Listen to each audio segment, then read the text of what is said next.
Hello everyone, आज हम जामिया मिल्लिया इस्लामिया का हिस्ट्री का second chapter causes of conquest यानी कि विजय अभियान का प्रभाव, आक्रमण, अचीवमेंट ऑफ कुतुबुद्दीन ऐबक इल्तुतमिश बलवन, इफ़ेक्ट ऑफ कॉन्क्वेस्ट यानी कि कुतुबुद्दीन और इल्तुतमिश और बलवन की उपलब्धियों के बारे में उन्होंने क्या क्या ब्रेवरी दिखाई थी अपने अपने किंगडमशिप में। तो हम स्टार्ट करते हैं। ये आपका BHS 2 का चैप्टर 2 है। हिंदी चाहे इंग्लिश मीडियम, आप दोनों ही मीडियम में पढ़े, थ्योरी तो सेम ही रहेगी। आप हिंदी में समझे चाहे इंग्लिश में, अगर आपको थ्योरी पता है तो आप इजीली दोनों ही लैंग्वेज में लिख सकते हैं। हम यहाँ बात कर रहे थे लास्ट टाइम तुर्कों के आक्रमण के बारे में, जिसमें हिंदी और इंग्लिश मैंने दोनों में वीडियो बनाई है चैप्टर फर्स्ट की। आज हम थ्योरी चैप्टर 2 की पढ़ेंगे। इस चैप्टर में है कुतुबुद्दीन ऐबक के बारे में।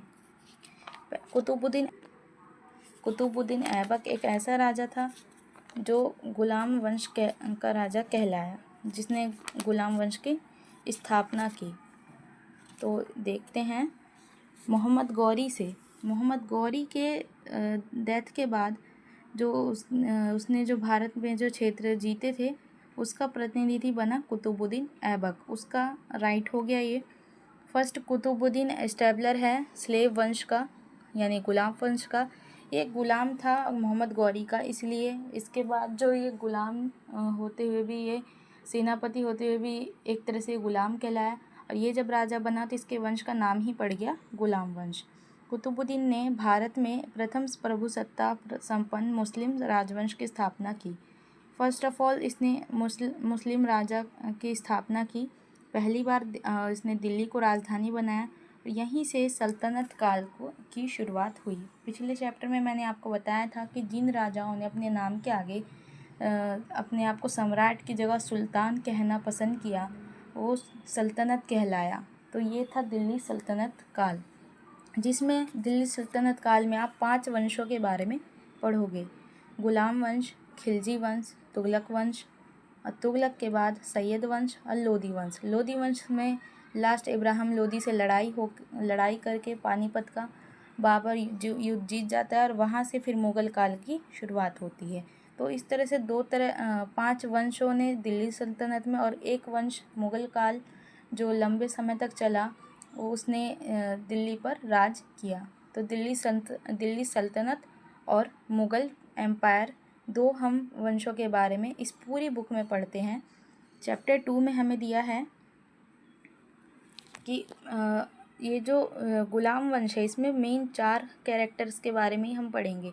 वैसे तो बहुत सारे राजा थे गुलाम वंश में, 1206 से 1290 तक, 1206 से 1290 तक, 1206 से 1290 तक इनका शासन रहा गुलाम वंशों का। इसमें सबसे पहले कुतुबुद्दीन ऐबक आए, उसके बाद आराम शाह, उसके बाद और इल्तुतमिश, और इल्तुतमिश के बाद रज़िया सुल्तान, रुकनुद्दीन के बाद रज़िया सुल्तान, फिर बहराम शाह, फिर उसके बाद अलाउद्दीन मसूद शाह, नासिरुद्दीन महमूद शाह, उसके बाद बलवन 9वां राजा था। अब बलवन के बाद कैकुबाद, और कैकुबाद लास्ट में शमशुद्दीन क्यूमर्श की डेथ के बाद गुलाम वंश का पतन हो गया, यानी एंड हो गया इनके वंश का। तो इनके वंश में हम इम्पॉर्टेंट ये 4 राजा और रानी के बारे में पढ़ेंगे। पहला तो ये कि इस गुलाम वंश में गुलाम वंश ही क्या, पूरे ही मुस्लिम वंश में जितने भी पहली महिला शासिका और आखिरी एक ही थी, रज़िया सुल्तान, गुलाम वंश में जिसके बारे में हम पढ़ते हैं स्लेव वंश में। First of all Qutbuddin Aibak, उसके बाद इल्तुतमिश के बारे में पढ़ेंगे, फिर रज़िया सुल्तान और बलवन। तो आइए हम इसकी थ्योरी देखते हैं। ये है आपका chapter 2, causes of conquest, achievement of Qutbuddin Aibak, Iltutmish and Balban, impact of the conquest. इस चैप्टर में इंट्रो और अचीवमेंट्स पढ़ेंगे कुतुबुद्दीन ऐबक और इल्तुतमिश के बारे में। वैसे तो सबसे ज़्यादा एग्ज़ाम में बलवन के बारे में पूछेगा आपसे, इल्तुतमिश के बारे में थोड़ा बहुत पूछेगा, लेकिन ज़्यादातर क्वेश्चन आता है अलाउद्दीन खिलजी और तुगलक खिलजी के सुधारों के बारे में। लैंड डेवलपमेंट के बारे में आएगा, मार्केटिंग सिस्टम के बारे में आएगा, वो हम आगे के लेसन्स में पढ़ेंगे। तो हम इसे लेकिन बेसिक हमें पढ़ के चलना पड़ेगा उसके शुरुआत के राजाओं के बारे में तो हमें पढ़ना ही पड़ेगा, तभी तो हमें आगे के राजाओं के बारे में समझ में आएगा। क्योंकि गुलाम वंश के बाद ही खिलजी वंश की शुरुआत हुई, तो किस तरह से हुई उसके लिए हमें गुलाम वंश में बलवन के बारे में पढ़ना ज़रूरी है। बलवन के रिलेटेड भी बहुत सारे क्वेश्चंस आते हैं एग्ज़ाम में, और प्रीवियस ईयर के क्वेश्चन में भी आपको बलवन के बारे में पूछा गया है। तो चलिए हम इंट्रो पढ़ते हैं। This unit studies the successors of Mahmud throne Qutbuddin Aibak who founded the Mamluk dynasty.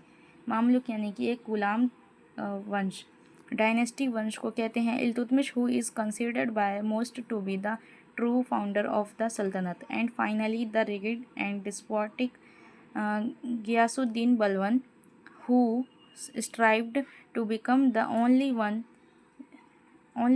with the power in the empire. The internal weakness that divided the Rajput kingdoms and inhibited them from posing a credible threat to the might of the sultans of Delhi are also discussed here. Achievement of Qutbuddin Aibak and Iltutmish. अब मैं आपको इतना पढ़ते हुए तो नहीं, लेकिन आपको ओवरऑल मेन टॉपिक बता देती हूँ कौन से राजा का क्या। हिंदी चाहे इंग्लिश दोनों में ही हम पढ़े, रीड करें चाहे बोले, समझ में आपको आना चाहिए मेन कॉन्सेप्ट चैप्टर का। अब गुलाम वंश का जो था उसको मामलुक कहा गया। मोहम्मद गौरी का एक गुलाम था ये कुतुबुद्दीन ऐबक। इस वंश को दास वंश और गुलाम वंश के नाम से जाना गया। कुछ विद्वान जो है, कुछ थिंकर्स जो है मामलुक वंश नाम इसको देते हैं। कुतुबुद्दीन ऐबक दिल्ली सल्तनत का फर्स्ट सुल्तान था। इसी को ही दिल्ली गुलाम वंश का संस्थापक माना गया, यानी कि ये माना गया कि इसने किया है दिल्ली की सल्तनत को। कुतुबुद्दीन ऐबक का मोहम्मद गौरी का गुलाम था, एक तरह से सेनापति था। जब मोहम्मद गौरी ने भारत में लूटपाट करके वापस अफ़गान चला गया तो भारत में अपने दासों को नियुक्त किया उसने, मतलब स्लेव चुने, सेलेक्ट किए, भारत में उसके नाम से शासन करा। जिन स्लेव्स को उसने सेलेक्ट किया उन स्लेव्स ने यानी कि गुलामों ने भारत में उस मोहम्मद गौरी के नाम से राजपाट किया, शासन किया, जिसमें से कुतुबुद्दीन ऐबक भी था जिसने मोहम्मद गौरी के अंडर राजा बन के काम किया। तो मोहम्मद गौरी के डेथ के बाद जो विजित भारतीय क्षेत्र पर उसके गुलाम वंश के प्रतिनिधि कुतुबुद्दीन ऐबक को उसने बनाया, और कुतुबुद्दीन ने भारत में प्रथम प्रभुसत्ता मुस्लिम राजवंश की स्थापना कर दी। दिल्ली को उसने अपनी राजधानी बनाया। गुलाम वंश द्वारा स्थापना के कारण इसे गुलाम कहा गया। गुलाम वंश की स्थापना के साथ ही प्राचीन युग का अंत हुआ और मध्य मिडिवल टाइम पीरियड का बॉर्न हुआ। यहाँ पर से पुराने टाइम पीरियड का अंत हो गया, एंड हो गया, और मिडिवल टाइम हिस्ट्री स्टार्ट हो गई। इसी वंश के इस्टेब्लिश होने के बाद इल्तुतमिश और बलवन के उत्तराधिकारी के रूप में एक मजबूत राजा इस वंश में आए, जिन्होंने इंडिया की जो पॉलिटिकल सिस्टम थी राजा के टाइम पीरियड में वो बहुत ही शुरुआत कर दी और मजबूत कर दिया। दो विरोधी थे, दो एक तरह से कॉम्पिटिटर थे इस टाइम पीरियड में, मुस्लिम जो कि तुर्क थे और हिंदू जो कि राजपूत थे। सभ्यता और संस्कृतियों का मिलन था। इसी के बारे में इस पूरे चैप्टर में दिया है। कुतुबुद्दीन ऐबक और इल्तुतमिश के उसके बारे में, अचीवमेंट्स के बारे में हम पढ़ते हैं कि क्या है। कुतुबुद्दीन ऐबक का टाइम पीरियड जो है 1206 से 1210 ईस्वी तक रहा है। ये जो पूरा जो डायनेस्टी वंश है, ये जो स्लेव वंश है, इसका टाइम पीरियड रहा है टोटल 1206 से 1290, जिसके अंदर 5 से 10 राजाओं ने शासन किया, जिनमें से 10 के नाम अभी मैंने बताए भी थे आपको। कुतुबुद्दीन ऐबक, इल्तुतमिश, रज़िया सुल्तान और बलवन, ये चारों के बारे में हमें मेन पढ़ना है। सबके बारे में पढ़ना ज़रूरी नहीं, इन 4 से ही क्वेश्चन आते हैं, तो चारों के बारे में पढ़ना है। कुतुबुद्दीन तुर्किस्तान का एक हाई लेवल का राजा था। ऐबक जो था वो कुरूप था, बहुत ही, मतलब उसका जो फेस था बहुत ही अगली था और बहुत ही इंटेलिजेंट व्यक्ति था ये। बचपन से ही यानी कि चाइल्डहुड टाइम पीरियड से ही वो निशापुर फारस देश के काजी फ़खरुद्दीन के हाथों बेच दिया गया।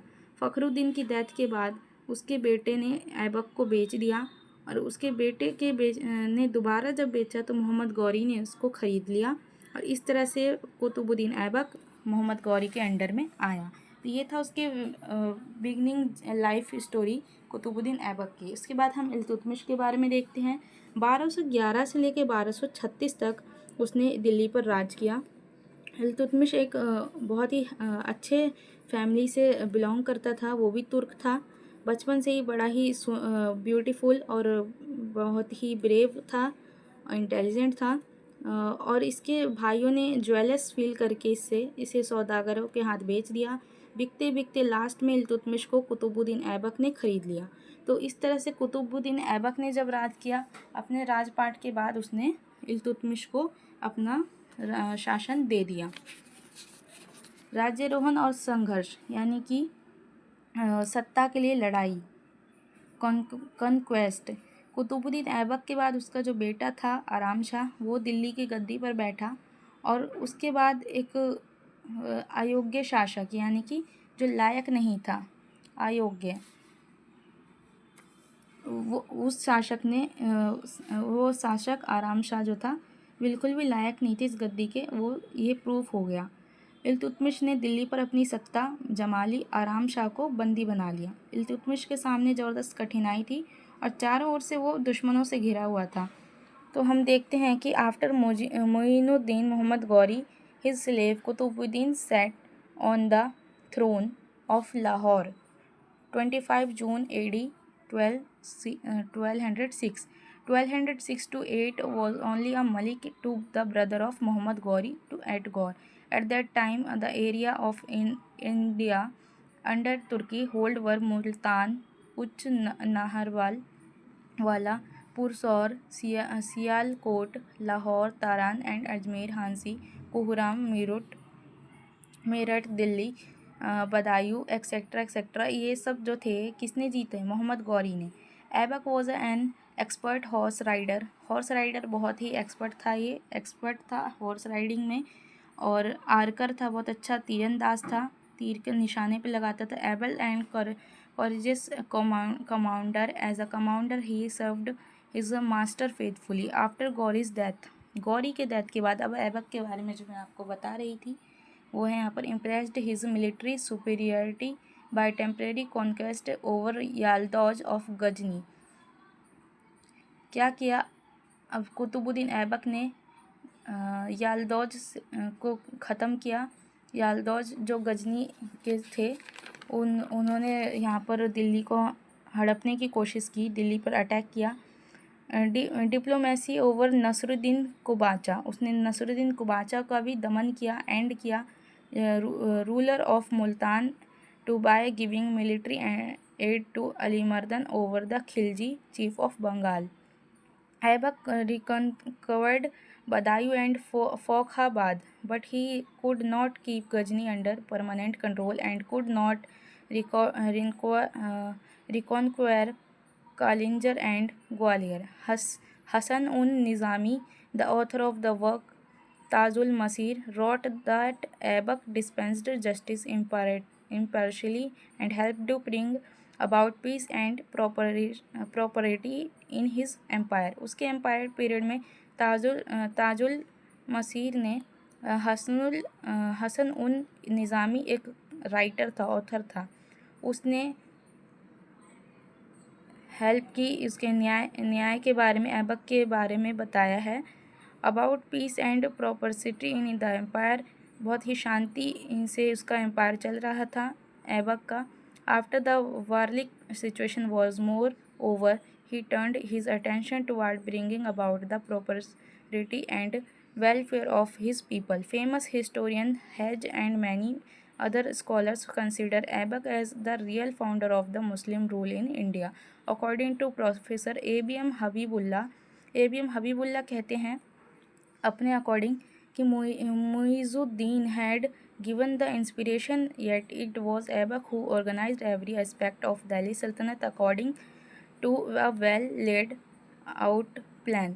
Due to the lack of time and adverse circumstances, Aibak could not make the Sultanate permanent and stable उसने परमानेंट नहीं किया, कोशिश की मैं परमानेंट रहूँ राजा, लेकिन इस टाइम पीरियड के यही थे राजा जो शुरुआत में जिन्होंने हमला किया, उन्होंने ये नहीं सोचा कि हम परमानेंट रहें। उन्होंने जितना दिल्ली में जितना ही क्षेत्र था उसी में बस राजा बनकर रह गए, उतने ही क्षेत्र को लड़ने और जीतने में लगे रहे, उन्होंने और फैलाया नहीं अपने राजपाट को। उसके बाद आते हैं Iltutmish and rendered the task of consolidation easier for him. After the sudden death of suddenly Qutbuddin Aibak की डेथ हो गई 1210 में। Disorder become rampant in the Delhi सल्तनत। इल्तुतमिश डिफीट आराम शाह उसका बेटा था कुतुबुद्दीन ऐबक का, जो मैंने बताया आपको, वो उस गद्दी पे बैठा। उसके बाद Iltutmish ruled for about 26 years. उसके बाद लंबा टाइम पीरियड जो रहा 1210 से 1236 तक इल्तुतमिश ने ही राज किया। फिर were devoted to the solution of external problems among the internal problems of Iltutmish. Iltutmish के सामने भी बहुत सारे प्रॉब्लम्स थे कि बहुत सारे जो राजा थे और मंगोल थे। अब कुतुबुद्दीन ऐबक के हट जाने के बाद जो उसके अंडर जो राज्य थे वो विद्रोह करने लगे, एक तरह से इनजस्टिस के खिलाफ आवाज़ उठाने लगे कि हमें अलग होना है। तो फिर वो अलग होने की कोशिश करने लगे उनके अंडर राज्य से। लेकिन फिर क्या किया, इल्तुतमिश ने बड़ी ही समझदारी से और हिम्मत से, ब्रेवरी से उन सबको वापस अपने राज्य में मिला लिया। The external problem included the acquisition of Mansur from the caliph of Baghdad and the problems arising out of Mongol invention. मंगोलों ने हमला करना शुरू कर दिया, पर इल्तुतमिश ऐसा राजा था जिसने हर चीज़ को बहुत ही समझदारी से संभाल लिया। Iltutmish had a very attractive personality, he was kind hearted, very efficient and capable. Iltutmish was a brave soldier and able commander. He forcibly suppressed the rebel chiefs in the victims of Delhi.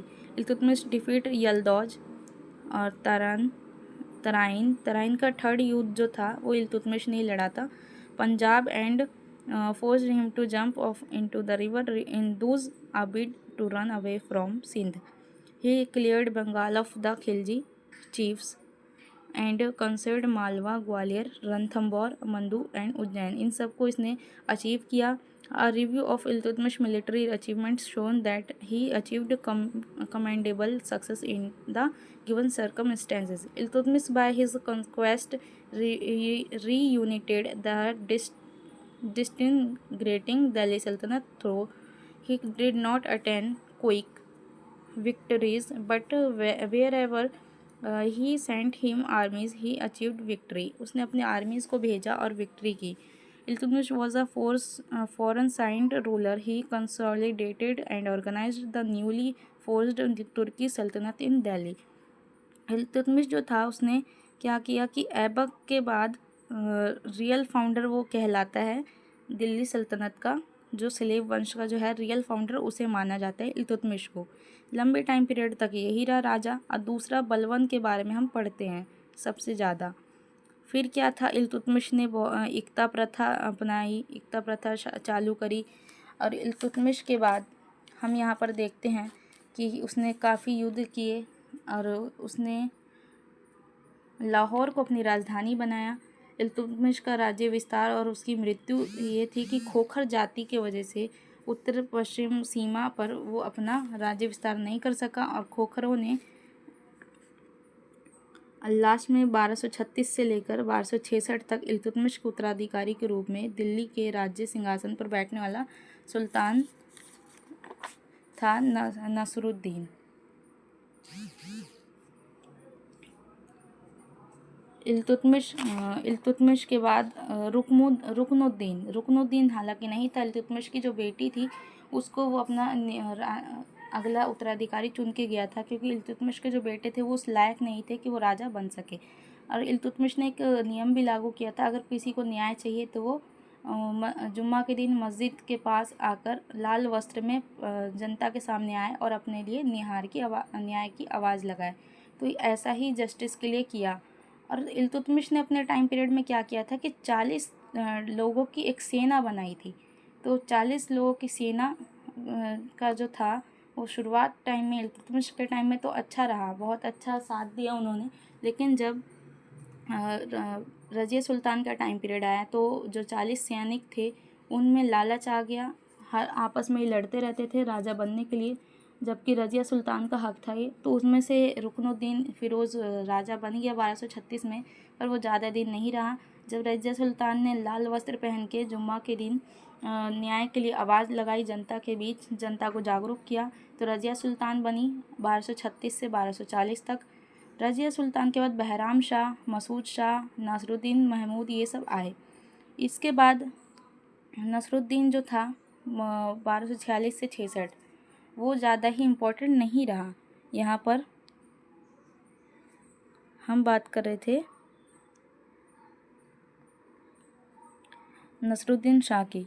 Nasruddin Shah ज़्यादा time period तक नहीं रहा राजा, क्योंकि वो भी एक लायक का राजा नहीं था। वो उसका इल्तुतमिश का बेटा ही था।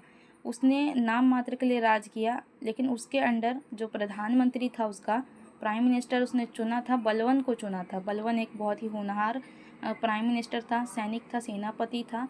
तो उसने 20 साल तक सेनापति के पद पर रहा, लेकिन नाम मात्र के लिए नासरुद्दीन ने राज किया। असल में 20 साल तक इस तरह बलवन ने ही राज्य को संभाला, लेकिन कहने के लिए, नाम मात्र के लिए नसरुद्दीन ने 20 साल तक राज किया। फिर बलवन नसरुद्दीन की मृत्यु के बाद और नसरुद्दीन ने अपनी डेथ से पहले ही उत्तराधिकारी के रूप में बलवन को चुन लिया था। तो बलवन प्रधानमंत्री के रूप में तो रहा ही, उसने कई राज्यों पर आक्रमण से बचाया, मंगोलों से बचाया, मंगोले से दिल्ली को बचाया, बहुत सारे विद्रोहों को ख़त्म किया उसने, मेवातियों से लड़ा, ना जाने क्या कुछ नहीं किया। लेकिन उसके बाद जब वो सुल्तान बना तो उसने और ज़्यादा ही मजबूती से अपना राज्य खड़ा किया, और वो बहुत लंबे टाइम पीरियड तक रहा। 1266 से 1286 तक बलवन ने ही राज किया। इस तरह से सबसे ज़्यादा बलवन का ही नाम आता है। बलवन जो है वो सबसे लंबे टाइम पीरियड तक प्रधानमंत्री रहा, इसी वजह से उसने अच्छा राज्य को संभाला। उसने सबसे पहले क्या किया कि कमज़ोर जो इकोनॉमिक सिस्टम था वो उसे ठीक किया। 40 अमीरों की जो सैनिक थी उसे ख़त्म किया, राजपूतों का विद्रोह किया, मंगोलों के अटैक से बचाया दिल्ली को। सुल्तान की प्रतिष्ठा में जो कमी आ गई थी नासरुद्दीन के डेथ के बाद, यानी नासरुद्दीन जो था वो उतना लायक का राजा नहीं था, लोग उसे उतने रिस्पेक्ट नहीं करते थे। तो सुल्तान की जो रिस्पेक्ट को लेके जो कमी थी उसे उसने दोबारा हासिल की। उसने अपने बलवन ने क्या किया कि इक्ता सिस्टम को ख़त्म कर दिया, और उसने क्या किया, अब खुद का ही इकोनॉमिक सिस्टम, एडमिनिस्ट्रेशन सिस्टम चलाया। उसने टैक्स वसूलने के लिए अलग से वो बनाया, व्यवस्था बनाई, व्यवस्था को कहते हैं टैक्स के लिए उसने अलग से ही एक संस्था बना दी, एनजीओ बना दिया, छोटा सा ग्रुप बनाया, और 40 अमीरों के मंडल को ख़त्म किया। उलेमा की उपेक्षा, यानी कि जो धर्म के जो नेता थे, आज भी इंडिया में धर्म से रिलेटेड जो होते हैं, ग्रुप्स होते हैं, बहुत सारे एनजीओज़ होते हैं, उसी तरह धर्म को जो नेता थे उन्हें उलेमा कहा जाता था, उनकी बात को भी नहीं माना, और केंद्रीय शासन की व्यवस्था की, यानी इंतज़ाम किए, फैसिलिटीज़ की, उसने काफ़ी डेवलपमेंट किया दिल्ली में, और शक्तिशाली सेना बनाई उसने, पावरफुल टीम बनाई, और जो किले थे और जो बहुत ही एक तरह से डिस्ट्रॉय हो गए थे किले, उन सबको मरम्मत करवाया उसने। और गुप्तचर व्यवस्था की, गुप्तचर यानी कि सीक्रेट एजेंट उसने सेलेक्ट किए, और जस्टिस सिस्टम चलाया उसने। जैसे टैक्स सिस्टम किया उसी तरह सीक्रेट एजेंट बनाए, गुप्त व्यवस्था यानी कि दूसरे राज्य जाकर जो बातें हैं वो पता करके आने वाले, मिशन पे जाने वाले ऐसे सैनिकों को नियुक्त किया, जो अंदर की खबरें लाके दे, खबरी जिन्हें कहते हैं, गुप्त बातें पता करने वाले लोग। न्याय सिस्टम किया, जस्टिस सिस्टम लाया वो। उसने मेवातियों को ख़त्म किया। मेवाती वो थे जो लूट पाट करते थे, ऐसा इंडिया में बहुत थे पहले, दोआब में रहने वाले जितने भी राजपूत थे, राजपूत राजा, उनका विद्रोह ख़त्म किया। बंगाल में विद्रोह ख़त्म किया। मंगोलों के बहुत सारे आक्रमण हुए इस टाइम में, उनसे ये लड़ा और 1286 ईस्वी में बलबन की डेथ हो गई। बलबन का जो बेटा था मोहम्मद खां, वो बड़ा बेटा था, उसकी डेथ के मंगोलों के एक अटैक में उसकी मोहम्मद खां की डेथ हो गई, जो बलबन का बड़ा बेटा था। तो उसकी डेथ के बाद इस गम में इसकी भी डेथ हो गई, बलबन की। तो ये था बलबन के अचीवमेंट्स, इस पूरे चैप्टर में जो अचीवमेंट्स हमने पढ़े। अब बात ये आती है, एक टॉपिक ये भी है कि यहाँ पर एक जो कॉन्टेस्ट हुआ, यानी कि जो हमला हुआ और जो भी जीत हासिल की, विजय अभियान चलाए इन राजाओं ने, कुतुबुद्दीन ऐबक हो गया, चाहे इल्तुतमिश हो गया, चाहे बलबन है, इन सब ने जो जो काम किए अपने टाइम पीरियड में और जो भी जीत इन्होंने हासिल की, विक्ट्री हासिल की, उसमें क्या क्या इफ़ेक्ट पड़ा सोशली और इकोनॉमिकली और पॉलिटिकली, इन तीनों चारों तरह से क्या क्या इफ़ेक्ट पड़ा, ये भी हम ज़रा देख लेते हैं। ये एक लास्ट टॉपिक है इस चैप्टर का।